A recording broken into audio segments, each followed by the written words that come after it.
کس حالت میں؟ شادی شدہ ہے۔ وہ شخص جس کمرے میں اپنی بیوی کے ساتھ حقوق زوجیت ادا کرتا ہے اسی کمرے میں قرآن شریف بھی موجود ہے، اسی کمرے میں قرآن شریف بھی کیا ہے؟ موجود ہے۔ تو فقہاء اسلام نے کہا دیکھا جائے گا مصحف مستور، اگر تو قرآن شریف کسی چیز سے چھپایا گیا ہے، اسی کمرے میں قرآن شریف کو کسی چیز سے چھپا ڈالا گیا ہے، مثلا سیب الماری میں موجود ہے یا کوئی اور اس طرح کی گھر کے اندر جس طرح الماری ہوتی ہے اس کے اندر وہ چھپ گیا، یا قرآن شریف رکھا ہوا ہے اور اس کے اوپر کپڑے سے پردہ کر دیا گیا، کپڑے سے کیا کر دیا گیا؟ تو ایسی حالت میں اس کمرے میں حقوق زوجیت ادا کرنا شرعاً ٹھیک ہے۔ شرط کیا ہے کہ قرآن مصحف مستور، یہ شرط لگائی ہوگا کہ قرآن کو چھپا کے رکھا گیا، قرآن شریف کو کس حالت میں رکھا گیا؟ چھپا کے۔ اگر قرآن ظاہر ہے تو ایسی حالت میں اپنی بیوی سے حقوق زوجیت ادا کرنے کی شرعاً اجازت نہیں ہوگی، یہ یاد رکھیں۔ اسی طرح اور جو احادیث مبارکہ، فقہ کی، شریعت کی جو کتب ہیں ان کتب کے ادب کا لحاظ رکھا جائے، ایسی جگہ رکھے جائیں اگر وہی ایک ہی کمرہ ہے تو ان کے سامنے کوئی پردہ لٹکا دیا جائے، ان کے سامنے کیا لٹکا دیا جائے؟ پردہ لٹکا دیا، خواہ ہر وقت لٹکا دیا، خواہ خاص اس ٹائم کے اندر لٹکا دیا جائے تو بندہ بے ادبی سے بچ جائے گا، بے ادبی کی گناہ سے وہ شخص بچ جائے گا۔ ایک شخص ہے، اس شخص نے قرآن مجید فرقان حمید کو اپنے گھر میں صرف اس لیے سے رکھا ہے کہ قرآن کی رب مجھے برکت دے گا، تلاوت کی نیت سے نہیں رکھا ہوا، نہ وہ تلاوت کرتا ہے۔ کس نیت سے رکھا ہے کہ قرآن کے طفیل میرے گھر میں کیا نازل ہوگی؟ برکت نازل ہوگی۔ ہمارے فقہاء اسلام نے فرمایا ایسا شخص گناہگار نہیں، ایسا شخص گناہگار کوئی یہ کہے قرآن گھر میں ہے اور پڑھتا نہیں، کیوں؟ عام حالت کی یہ بات نہیں کی فقہاء نے، اس حالت کی بات کی کہ قرآن کو گھر میں لے آیا، گھر میں برکت لینے کی غرض سے۔ اب نیت تبدیل ہو گئی ہے نا، ایک مسئلہ یہ ہے گھر میں قرآن موجود ہے اور برکت کی نیت بھی نہیں ہے، پڑھنے کے لیے لایا لیکن پڑھتا ہی نہیں، اس کے اوپر مٹی پڑ گئی، اس کے اوپر کیا کچھ ہو گیا، یہ تو بے ادبی۔ فقہاء اس سے مختلف صورت بیان کر رہے ہیں۔ ایک شخص قرآن لایا اپنے گھر میں، اپنے دفتر میں، اپنی دکان میں، اس گھر سے کہ جہاں قرآن ہوتا ہے وہاں رب کی کیا نازل ہوتی ہیں؟ رحمتیں ہیں، برکتیں نازل ہوتی ہیں، میں اس نیت سے قرآن شریف کہاں رکھتا ہوں۔ اگر وہ کسی وجہ سے تلاوت نہیں کر سکتا تو فقہاء اسلام نے کہا نہ وہ گناہگار ہے نہ وہ بے ادب ہے، بلکہ رب کی بارگاہ سے امید ہے جس نیت سے اس نے رکھا ہے رب اس کے گھر میں برکات کو ضرور نازل فرمائے گا، رب اس کے گھر میں برکات کو ضرور نازل فرمائے گا۔ اور اسی سے اخذ ہوا وہ مسئلہ کہ قرآن شریف کی بعض صورتوں اور بعض آیات بینات کے حروف ابجد نکالے جاتے ہیں اور ان کو نقش پہ لکھ کے کہا جاتا ہے دکان میں لٹکاؤ گے تو برکت ہوگی، مکان میں لٹکاؤ گے تو اسی طرح بعض آپ کو دکانوں سے شریعت کی کتب جہاں سے ملتی ہے آپ کو وہاں سے چھوٹے چھوٹے وہ سٹیکر بنے ہوئے ملیں گے جن پہ لوح قرآنی لکھے ہوتے ہیں، تو کہا جاتا ہے ان کے اوپر لکھا ہوتا ہے دکان مکان گاڑی کی خیر ہو برکت کے لیے، اور بالکل ٹھیک ہے، یہی جزیہ تو فقہاء یہاں پیش کر اس سے واقعی برکت نصیب ہوتی ہے، اس سے واقعی برکت نصیب، وہ بڑا مشہور مسئلہ ہے، یہ موجود ہے تفسیر کبیر میں۔ امام فخر الدین رازی رضی اللہ تعالیٰ عنہ نے اس کا ذکر فرمایا کہ اللہ تبارک و تعالیٰ نے فرعون ملعون کو گھر میں عذاب کیوں نہ دیا، فرعون ملعون کو گھر میں عذاب کیوں نہ دیا، گھر سے نکال کے اس کو اللہ پاک نے غرق کیا، تباہ کیا، حالانکہ گھر میں بھی تو یہی دعویٰ کرتا تھا کہ لوگوں میں تمہارا خدا ہوں، مجھے سجدہ کرو، میری عبادت کرو۔ تو اس کی وجہ لکھی ہے انہوں نے تفسیر کبیر میں، اس کے جو گھر کا مین دروازہ تھا نا اس کے اوپر لکھی ہوئی تھی بسم اللہ الرحمن الرحیم، غور کریں اتنا بڑا لائن جو اپنے آپ کو کیا کہتا تھا، لوگ کہتا تھا میں تمہارا رب ہوں مجھے سجدہ کرو۔ فقہاء نے مفسرین نے لکھا رب نے اس کو گھر میں تباہ و برباد نہ کیا، وجہ یہ تھی کہ اس فرعون کے گھر پر رب کا نام لکھا ہوا تھا، بسم اللہ الرحمن الرحیم لکھی ہوئی تھی۔ اب غور کریں، اتنے بڑے کافر کو اگر برکت پہنچ رہی ہے تو جو سرکار علیہ السلام کا امتی بھی ہو اور پھر بڑی مزے کی بات یا رسول اللہ کہنے والا سنت اہل سنت کا فرد ہو اور سرکار کا سچا غلام ہو، اگر اس کے مکان میں، اس کی گاڑی میں، اس کے گھر میں، اس کے دفتر میں، اس کی فیکٹری میں اگر کوئی ایسی چیز آویزہ ہوگی تو لا محالہ رب کی بارگاہ سے امید قوی ہے کہ اللہ اس کو بھی برکات عطا فرمائے گا، اللہ اس کو بھی برکات عطا فرمائے گا۔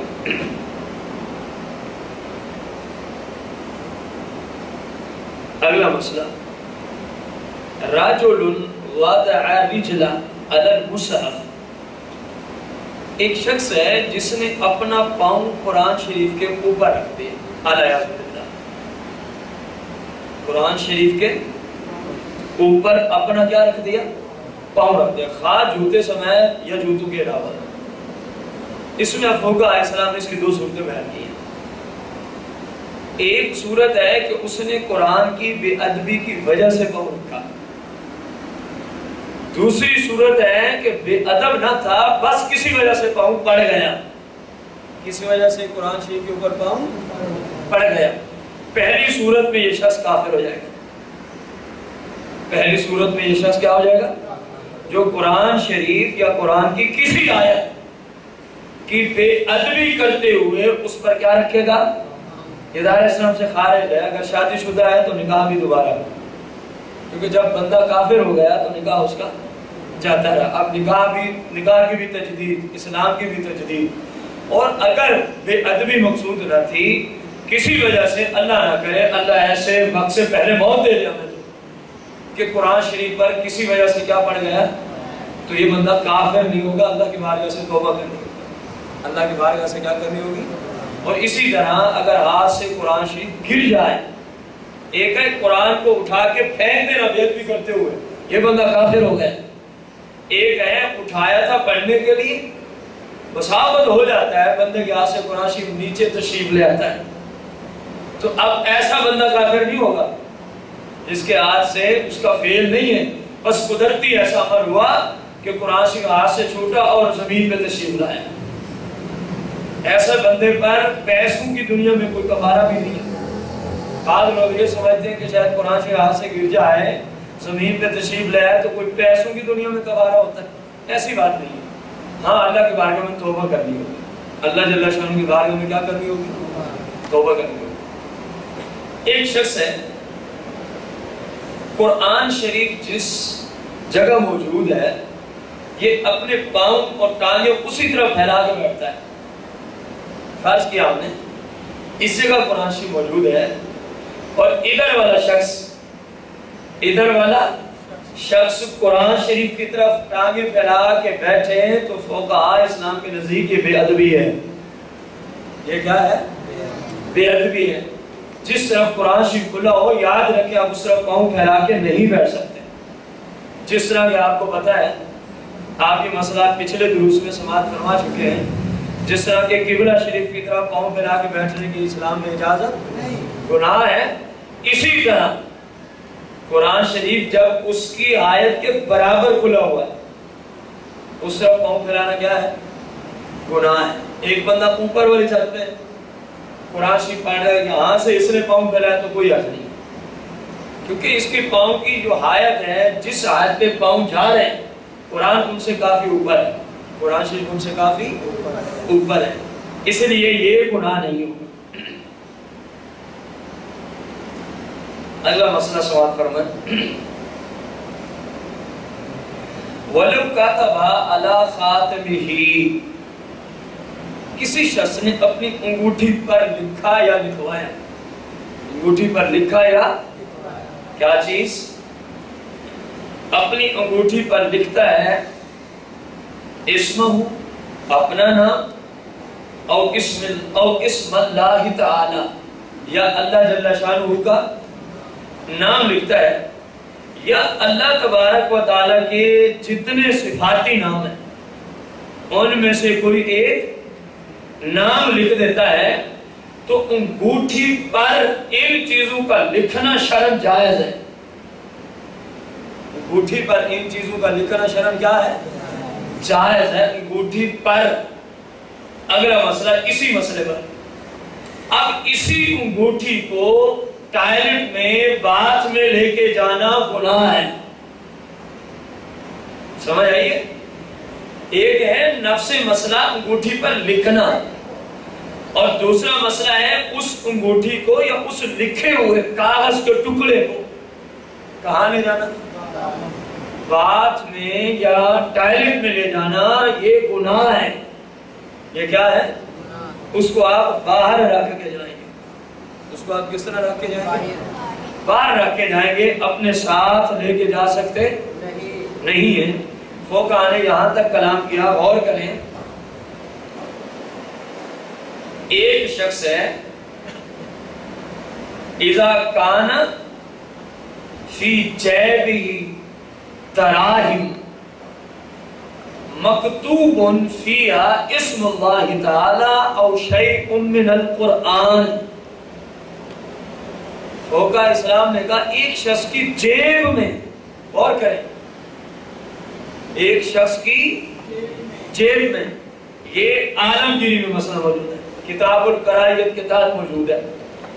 ایک شخص کی جیب میں ایسا کاغذ یا ایسا درہم موجود ہے، ایسی کرنسی موجود ہے جس کے اوپر مکتوب فیہا اسم اللہ تعالی، اللہ کا کیا لکھا ہوا ہے؟ نام لکھا ہوا ہے.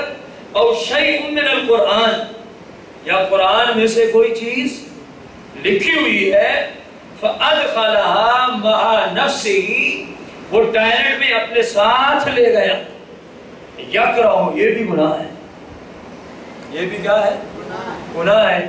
ٹائلٹ میں ایسی چیز، کاغذ کا ٹکڑا، وہ لاکٹ ہے یا کوئی اور چیز ہے یا انگوٹھی ہے جس پر اللہ، اللہ کے رسول یا قرآن شریف یا شریعت کی کتابوں کی کوئی چیز لکھے، اس کو ایسی جگہ لے جانے کی شریعت میں اجازت.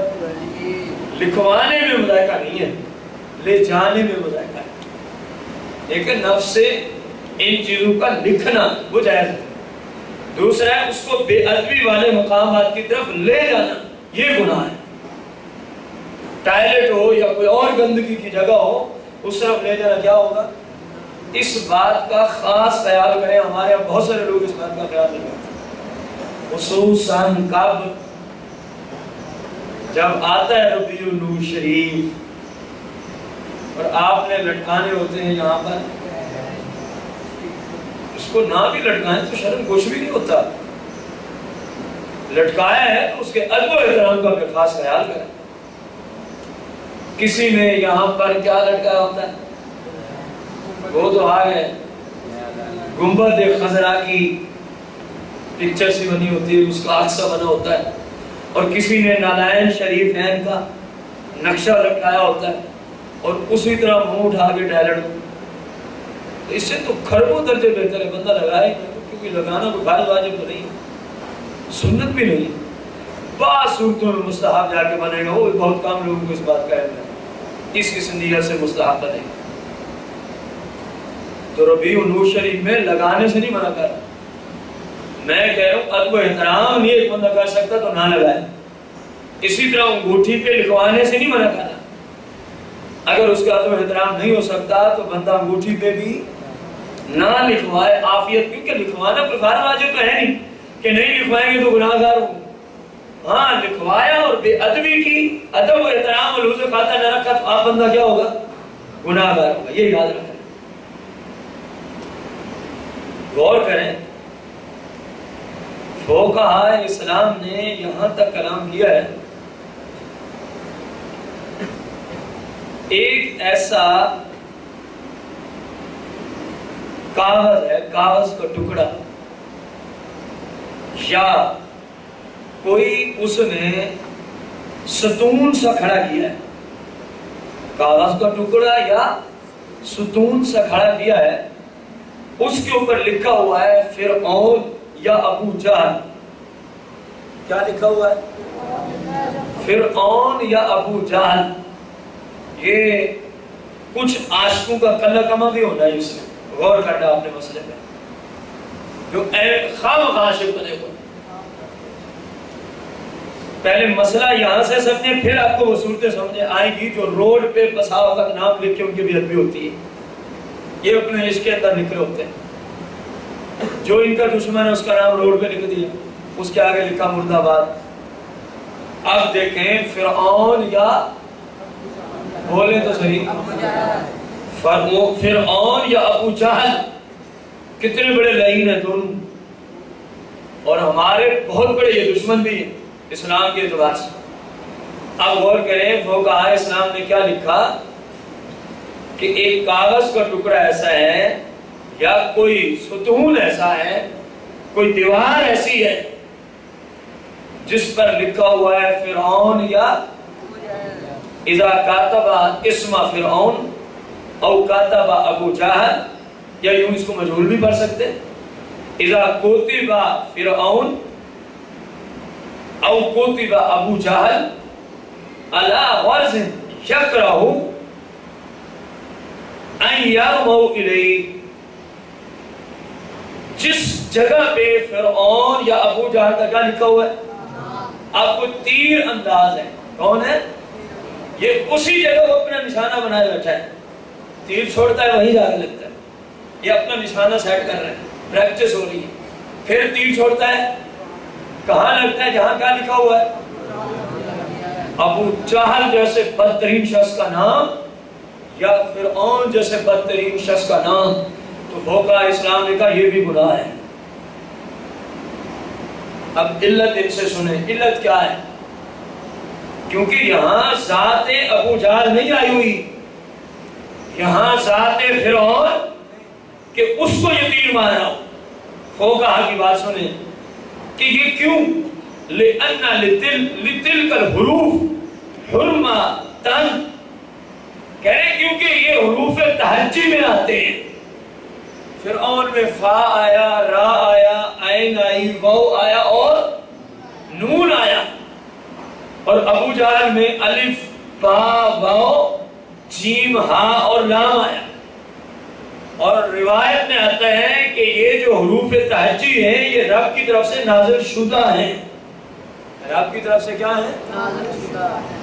جناب سیدنا داؤد نبی علیہ السلام کی طرف اللہ پاک نے نازل فرمائے۔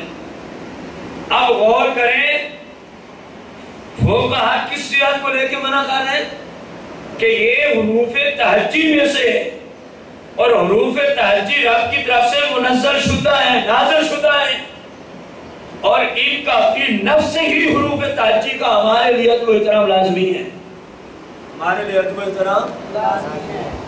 اب بھلے آپ جس ملک کا بھی نام لکھیں گے آئیں گے تو حروف تہجی نا، آئیں گے تو حروف، اب ظاہر ہے اس بش کی یا جو بھی ان کا اوباما جو بلا کی ہے، اس کی ذات تو آپ کی یہاں ٹارگٹ بن ہی نہیں سکتی کہ وہ کار کے نیچے آ رہی ہو، کار کے نیچے، پاؤں کے نیچے، جوتی جس پہ گندگی لگی ہو اس کے نیچے کیا آ رہے ہیں؟ حروف تہجی کیا آ رہے ہیں؟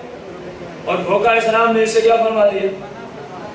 کسی بھائی کو میری ذات سے اعتراض ہو تو بھائی میں تو صرف فقہاء کی بات پہنچا رہا ہوں، ہاں جو یہ کہیں کہ کہاں ہے میں کہہ رہا ہوں، عالمگیری 5ویں جلد ہے، کتاب الکراہیت ہے، مکتبہ قدیمی کتب خانہ کراچی چھپی ہے، اور صفحہ 399 جہاں یہ مسئلہ موجود فتویٰ لگانا تو سیدنا امام اعظم ابو حنیفہ رضی اللہ عنہ پہ اور پوری فقہ کے جتنے ائمہ اور مجتہدین ان پہ جا کے لگا جنہوں نے یہ صورت لکھی۔